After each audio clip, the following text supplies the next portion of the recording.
14 வயது கவி பள்ளிக்குப் பிறகு தினமும் தனியா வீட்டுக்கு வருவாள். அவள் அறை ஜன்னல் எப்போதுமே அறை திறந்ததுதான்.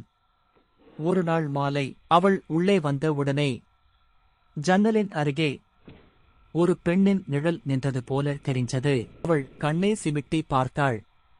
நிழல் மறைந்துச்சு. அந்த இரவு கவி படுத்திருந்தபோது ஜன்னலிலிருந்து யாரோ மெதுவா அழைத்த மாதிரி, கவி, வெண்கலத்தைக் கொண்டு வா.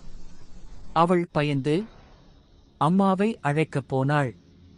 ஆனா வீடு முழுதும் கலகலக்கும் சிரிப்பு. கவி நடுங்கி ஜன்னலுக்கு அருகே போய்ப் பார்த்தாள். அங்கே ஒரு வெண்மையான முகம், கண்கள் இல்லாமல் பற்கள மட்டும்.